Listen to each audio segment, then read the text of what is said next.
Hello everyone. I am very excited to announce something we are starting through the month of April.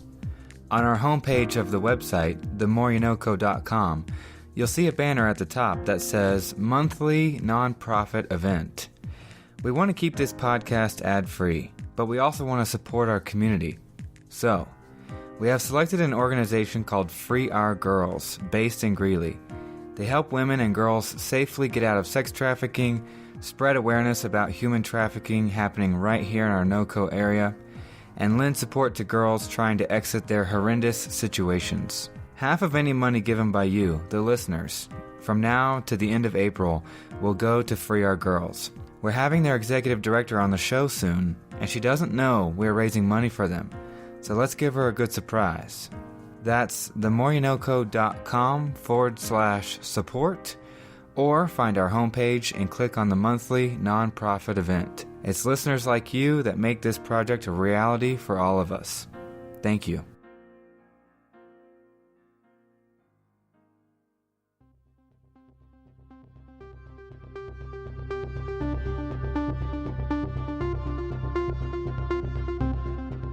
Hello and welcome to The More You Know Co., the podcast bringing community connection and curiosity to your ears, one conversation at a time. Let's get to it.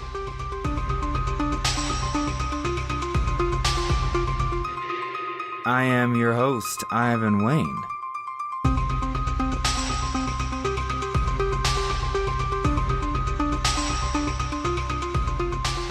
Alrighty folks, be honest. Do you think being healthy and your own personal wellness is something that we achieve once and then we're good? Or do you view our health as more of a journey in maintenance and continual progress? Our guest today will tell stories and make connections that just might change your mind about some of your current perceptions about health. I had a fun time and we learned a few things in our conversation. After listening to this episode, if you want to follow up with One Health in Fort Collins, find them on our website. Here he is, Dr. Brandon Buttrey. I sit here with Dr. Brandon Buttrey, the founder and I want to say probably co-owner of One Health Chiropractic. So first of all, good afternoon. Yes, good afternoon to you. Thank you for having me. Yeah, thanks for joining us. We are sitting here at the Embassy Suites in Loveland. Yes, we are. We hijacked a little conference room here. So first, let's start with something I pulled from your website that said health is not a destination. Yes, sir. Oh, man, there's so much we can talk about on this. So let's go. So the way that people treat their health is just this. First of all, we have to understand the underlying laws of the universe that are at play here. Now, if you buy a brand new car and you let that car set outside in the elements and you just leave it to chance, what's going to happen is over time, is that car going to get shinier? No, it's going to start building up rust and decay and deterioration because the laws of the universe are all about breakdown and disorder and entropy and chaos. And with our health, it is the same exact thing. It's with the human body. There's too many people out there that are leaving their health up to chance. They're just living, and they're not taking proper action steps along the way to maintain an optimal level of wellness. Therefore, as the years go by, you hear all these people, we see them in our clinic all the time. Well, that just happens as you get older. But what we see is when we implement the proper strategies, the proper steps, and we embrace health as a journey and not just, well, I'm healthy now, so I'm just hopefully going to be healthy in the future. And we take the appropriate action steps going forward, little by little throughout time, we have a much better chance of having a higher quality of life. And as I always tell patients, if you don't want to end up in long-term care, then you have to care long-term.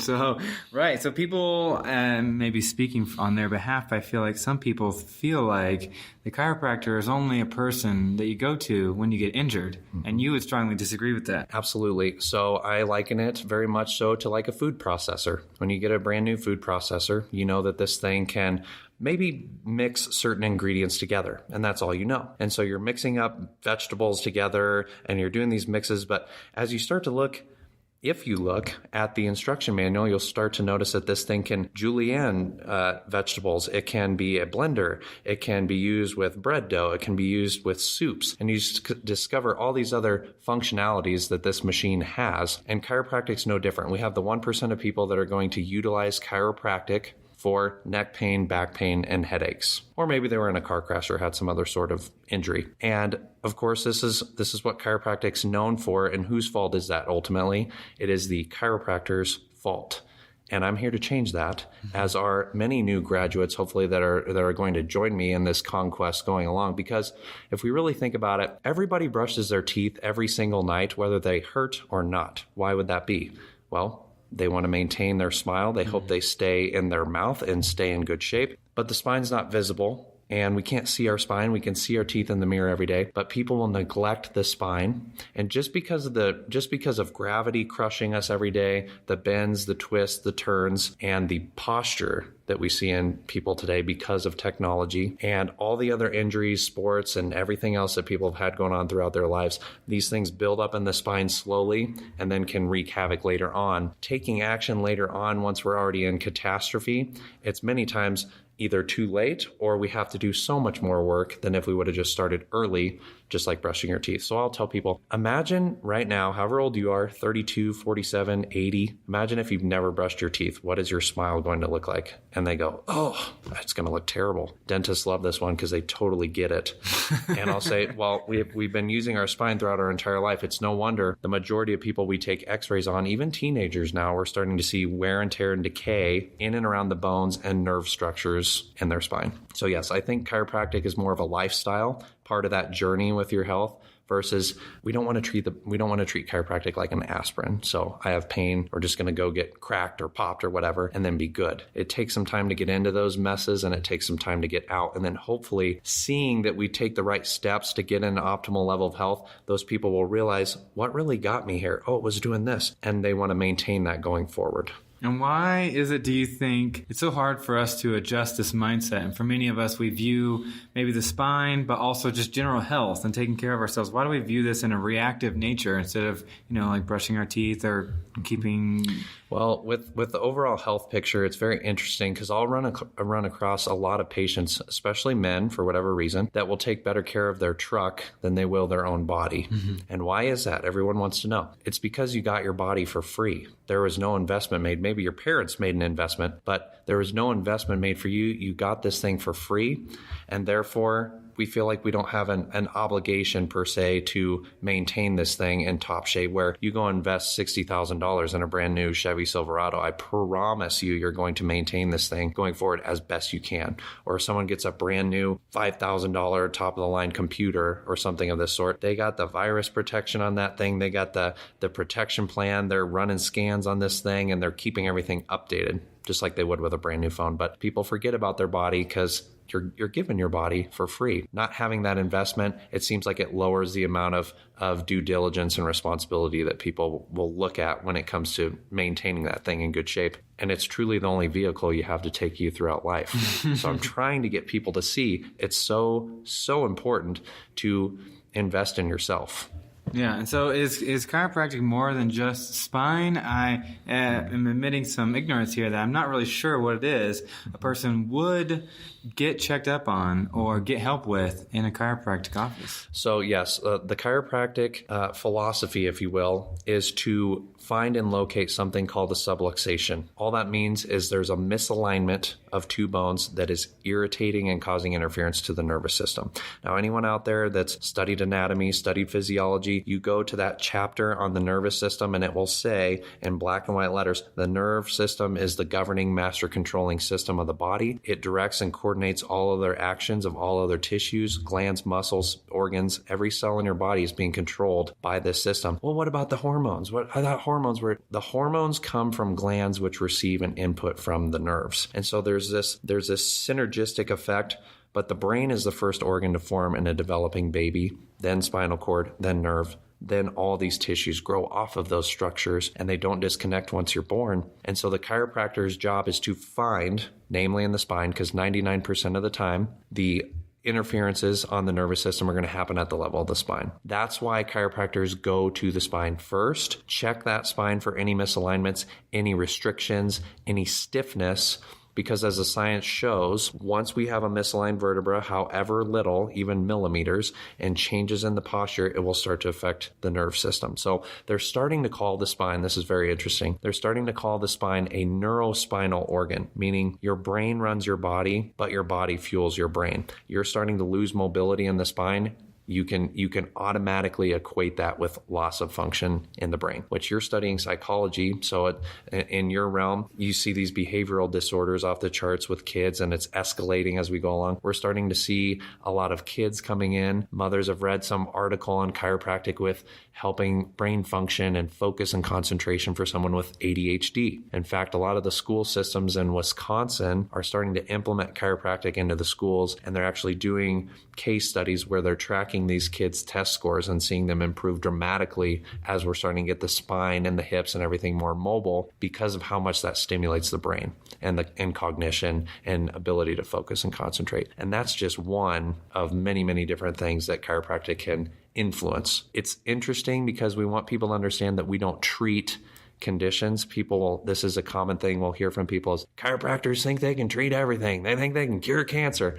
Our goal is not to treat any condition. Our goal is to simply let the nerve system work as close to 100% as possible. And when that's the case, that master governing system does a really great job of telling all the other tissues what they need to be doing. And it does a great job of delivering feedback from those tissues back up to the brain, which, as we all know, is the master computer of the body. Yeah. What is this program that they're running with kids in schools in Wisconsin? Like what are they implementing? So there's a group of chiropractors now that are with the Wisconsin Chiropractors Association. One of them leading this charge, her name is Dr. Lona Cook, fabulous woman. I happen to know her personally, and they've started to go into the schools and say, look, you got these people come in and check their eyes. People come in, dentists will come in now pretty frequently in different schools and offer to do a free tooth screening or oral hygiene check. And you'll get the lady coming in with the audio stuff, checking hearing, raise your hand on which side you hear the beep and all these different things. And it used to be a lot of times the school nurse would be the one checking for scoliosis and, this crazy disease process thing that you're going to get or that you can have in your spine where it curves. And this whole thing kind of went away as far as I know of them doing a lot of scoliosis checks. Maybe they still do, but that's neither here nor there. What they're doing in Wisconsin is they've brought in a group of docs to talk with the administration, and they've somehow worked this into where parents can sign an informed consent or release form for their child to be adjusted and part of this thing. And they're starting to track the children's ability to think, focus, test scores, homework, their diligence and getting their schoolwork done and getting it done on time, and all these other different facets that they're measuring. Well, there are specific modules in Intro to Psych that we teach about the brainstem, the spinal cord, and how it's a two-way, like super highway, like absolutely. A 10-lane highway, like the 405 in LA, and how much information goes back there, why there's so many rules in sports about the back of the head, the lower of the neck, and so on. So this is something that's being overlooked. And you reminded me that when I was growing up, it seemed commonplace to me as a kid growing up in the 90s that you would have a hearing test or a vision test in school. That's how I found out that I needed glasses or contacts for the rest of my life. What's up? Thank you for that. But why is it not more than that? Why is it just ears and eyes if there's so many other things that are important, especially as we're developing kids, going through puberty, adolescence, and growing up into adults? I just feel like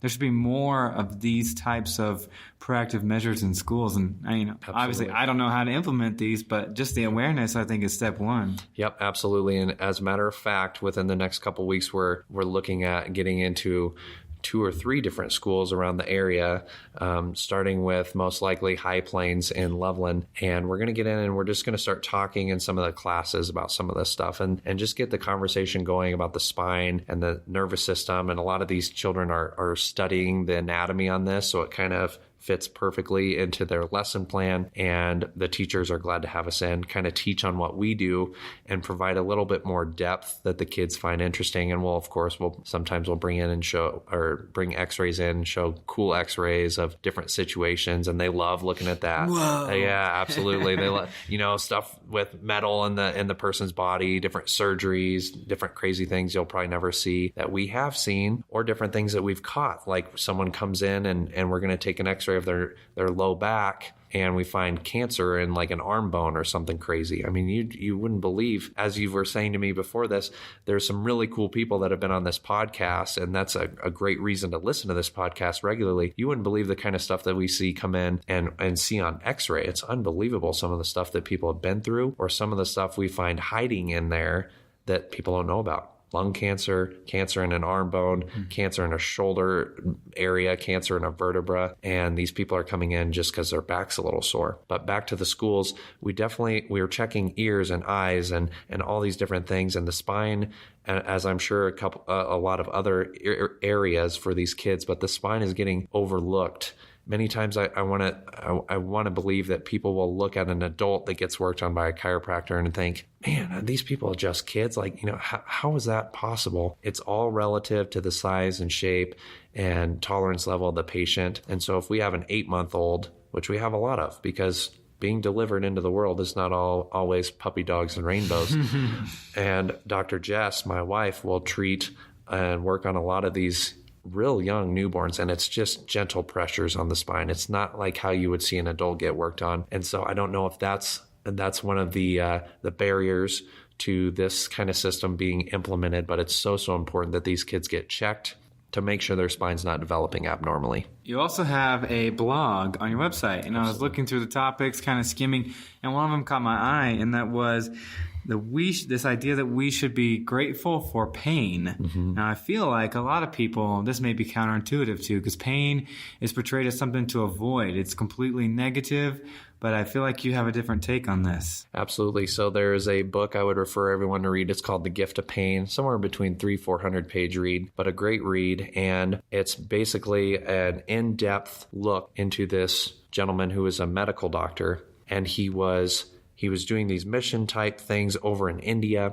and he was working with a lot of leper colonies. Now, anyone that knows anything about leprosy, or Hansen's disease, as they would call it in the old days, when you're a leper, you lose feeling on the ends of your fingers and potentially into your hands and into your feet and the extremities. This gentleman is dealing with people who literally cannot feel anything in their hands. And many of the times these people would end up dying because at night they would have rats gnawing away at the ends of their fingers or on their feet, and they'd get up in the morning and walk, and it'd get infected, and they can't feel it, and the infection would get into their bloodstream, get into their system, circulate, and end up killing the people. There's another rare disorder called congenital insensitivity to pain, and you Google this, people. Congenital insensitivity to pain. Read the stories on this. These parents are wearing t-shirts that say, thankful for pain, can't wait for pain, bring on the pain, because their kids can feel nothing. From the time the child is born all the way throughout life, it's, did they get sunburned and they're not feeling it? These kids will put their hands into a pot of macaroni and scoop out the macaroni in boiling water, 3rd-degree burns, and they can't feel any of this. Right. And many times these kids will not even make it past their 20s because of infections, because of different things they're doing. And they don't have pain there as a feedback to their body to take the hand off the hot stove, or, hey, you've had a rat that's been gnawing at your foot and you have an open wound that can potentially get infected. So I think a lot of things, or all things considered, we have patients come in that are in severe pain many times. And the number one thing you can do, which sounds crazy, but the number one thing you can do is make peace with your pain and understand that the pain is there for a reason. It's there as a feedback mechanism that something underlying is wrong in your body. Your brain is trying to tell you to take action. So number one, we should be grateful that we have that system intact, because there's kids out there suffering that don't have this intact. And if they could have one thing for their birthday, one thing for Christmas, or one wish, it would be to have pain, because it leads to breakdown, dysfunction, and disorder in the body over time. So So pain's simply a feedback mechanism. Common medical approach is to quell pain, dull the pain, numb things out, which is many times foolish because there's an underlying cause that's producing that pain. The pain's not the problem. It's just an alarm bell going off in the body. This alarm system lets us know if there are issues or problems. So it's, a lot of times it's the reason why we come in, right? Yes. And this misnomer that chiropractic is something we seek asylum when we're injured or we're already in pain. So where would you have people fall along the medium between being too anxious and too worried about, is something wrong? I just don't know it yet. Because, a lot of times when people end up going in for a scan, they've been having these terrible headaches, they find out really bad news. That's a little too late. Where do we find the happy medium between nothing's wrong, so I'm just going to live my life, I'm going to have my pickup truck, like you said before, versus worrying too much and well, I think it's all going to come down to what people's highest values are, what their highest priorities are. Hopefully health is up there. Your health is your greatest asset. You look at someone like Steve Jobs. Guy's a billionaire, but 56 years old. He's dead, pancreatic cancer. There's no amount of money in the world that you can pay someone to take the hospital bed for you. You cannot delegate that. So hopefully health is a high priority to you. Health is your greatest asset. You ask anybody who's done a great job, had a great career, built up a lot of wealth, and spent all that money on health stuff in their retirement, they'll tell you they wish they would have done things differently. So it's not I don't want people to think or to be fearful, because we shouldn't live our life in fear. We shouldn't live our life not to get cancer or anything like that. But we should realize that the spine is our lifeline. It's guarding precious nerve tissue, and that's what's going to allow us to have quality of life going forward. So it's just something that just initially you just want to get checked, just like you would get your eyes checked, just like you would get anything else checked. If you don't have a great chiropractor that's been able to assess your spine, then feel free to use us as a resource at One Health Chiropractic. Many times we're running specials, or many times we're happy to even do a free consultation and exam for a person, just so they can kind of see where they're falling and not so much have peace of mind, but just know where they're falling as far as their spinal function and levels. Certain levels they want to pay attention to, and amounts of degeneration in the spine, just like they would with a dentist. There's a prophylactic component to this, and then of course there's the patients that are already in pain and having symptoms that we can address as well. Yeah. How often would you recommend people come in for these types of checks? Well, once. You have to go in the first time to just get things checked to establish a baseline. Then at that time, based on your age, overall level of health, history exam, and x-ray analysis, which hopefully the chiropractor is doing, because if you want to be precise with anything, it's your spinal column. So x-ray analysis, and with all those parameters considered, the chiropractor, if they're doing what they're trained to do, should make a recommendation for the person for going forward into the future. And, someone's 10 years old versus 90 years old and never been worked on, it's going to be a whole different story. Or if we have professional bodybuilders that we work on. Those people are much, much different than someone who's a middle school swim team person, and on and on and on. So there's an endless amount of situations and scenarios that may become, but ultimately just making the decision to just get checked, that's key number one for anybody. Right. So as someone who's not operating out of my own office for health, but a person who in general likes to take care of myself, I find it sometimes overwhelming. You'll go to the optometrist and they say, now, Ivan, here's what you need to be doing with your contacts. Here's what you need to be doing this often. It's like, okay, I got this. And then you go to the dentist and the dentist says, Ivan, I need you to be doing this. I need you to be doing this often. Then you go to the doctor and the doctor says, Ivan, I need you to be doing this. And a lot of it is like, oh my goodness, it seems so overwhelming. Yes, it is. And part of that always makes me curious how we as individuals juggle these things, and if sometimes that is the reason that people end up only seeing it like a car and going in when there's issues, because it's like, oh my gosh, how many times will I have to take off work per year to do all the things that are supposed to be done? You nailed this right on the head. I'm so glad that you made this comment, that you are in a sense asking this question. So we are in the modern age, the information age. You're going to go on Google and you're going to type in apples / healthiest food on the planet, and you'll get 2 million hits. Then you're going to go in, you're going to open up another tab and type in apples cause cancer. You're going to get 2 million hits.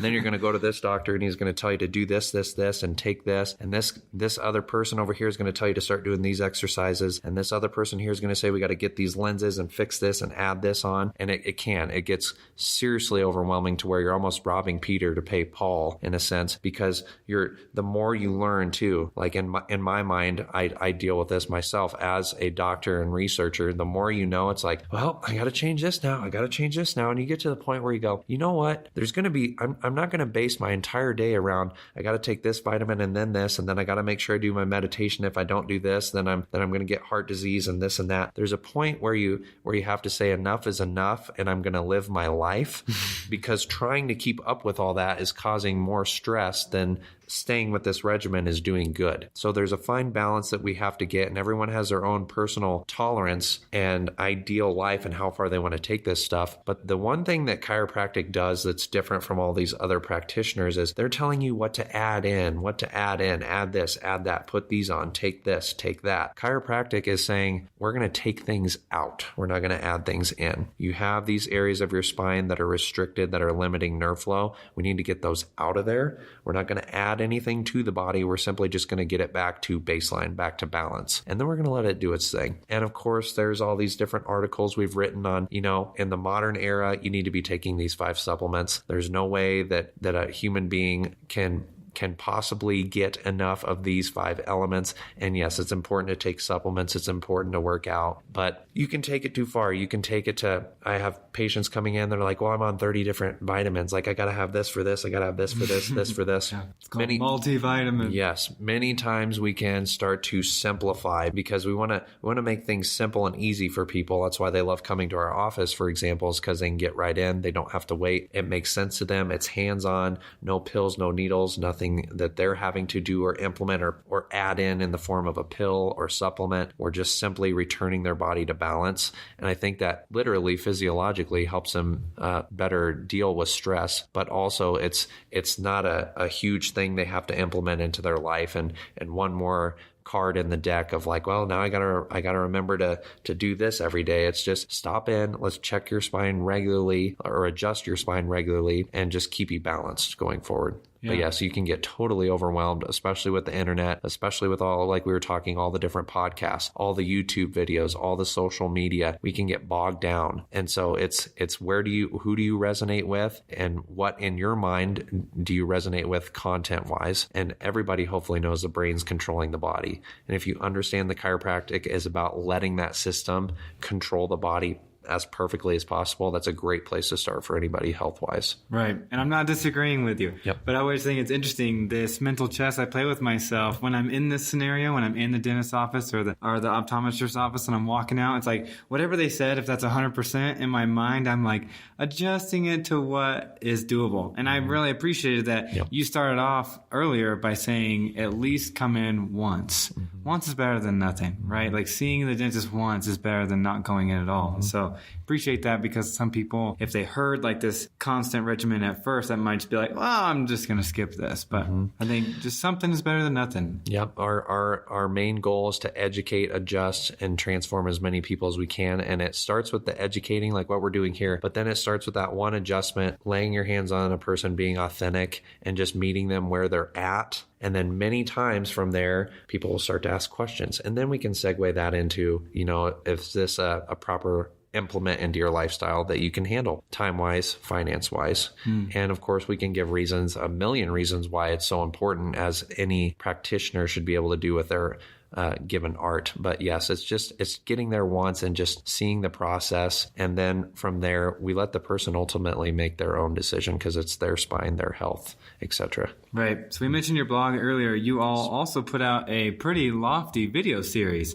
short little clips to educate people. So people don't necessarily, if they want to dip their toe into your world, they have these videos to start. And I watched several of the videos, and some of them have some pretty good content. Absolutely. That's at One Health onehealthchiro.com. I believe it's /patient education, but there is an education tab. We want to provide as much value as we can for our patients. And many times we get a new patient that will sign on with our office. They'll start getting an email campaign with different exercises they can do and different supplements that they can take. So if they are one of these people that's like, I want to add all this stuff in, they can take it or leave it. If they're one of these people that's, hey, I'm bogged down enough, like enough is enough, fine.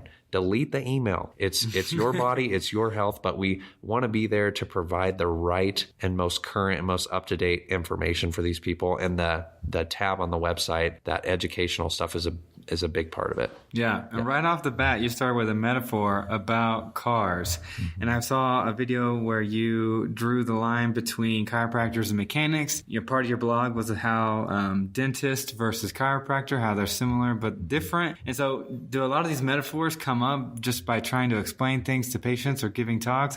How do you cultivate all these on-the-fly kind of parallels? So just lots of traveling the world and immersing myself into learning more about chiropractic, more about neurology, neuroscience, neuroplasticity, more about the human body. I am a lifelong learner. I'm also a doctor, and doctor means teacher, from the Latin root docere. Doctor means teacher, but to be a great teacher, I feel like it's vitally important to be a good learner as well. And so I'm always on the run. My wife, Dr. Jessica, and I, we're flying here, flying there. Sometimes we're speaking at events. Sometimes we're just there learning. And I love doing both. But the metaphors, some of them have been taught to me by chiropractors in the past. Some of them I've come up with on my own. Some of them have been in the profession forever, probably. And others, it's on the fly. These videos you'll see on our website, there are no scripts. We will literally have a post-it note that says chiropractor and mechanic, and I will just go with it.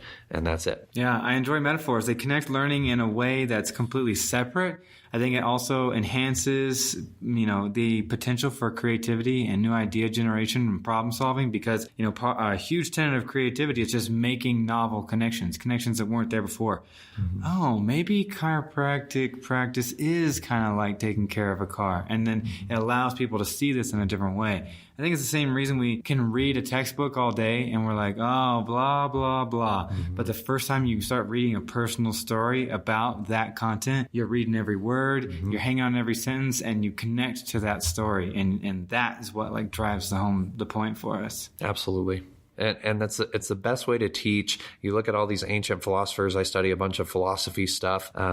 No matter what you subscribe to, whether it's philosophy or this religion, that religion, a lot of the stuff is taught in stories and in parables and with metaphors and with analogies. And it's just so key. And to not be the doctor that says, why don't people get it? Well, figure out a way to connect them to it. And that's what we want to really try and do. And again, meet people where they're at, because I don't expect them to know extensive knowledge on the nerve system and the spine. The spine's so intricate, and I don't expect them to know these things. So how can I connect it using a good metaphor or analogy? It's a wonderful thing that's been done in chiropractic offices throughout the ages, but that we really like to hone in on and be masterful at. Okay. Well, if our listeners are intrigued, curious, Dr. Buttrey, where should we send people to connect with One Health? I would say first go to our website, onehealthchiro.com. You will find free content there, educational content. There's a button on the website that will allow you to inquire more into what we do or even schedule a complimentary consultation. There's contact information and everything else there. Of course, we're on Facebook. We're on Instagram as well at One Health FOCO. Probably the best ways to reach us is all online now. Okay, there Absolutely. It is. Thank you for your time. Yes, thank you so much. Very grateful for you having me, and look forward to the massive success that is going to come to this podcast and look forward to the many other inspired speakers that are going to be on this show.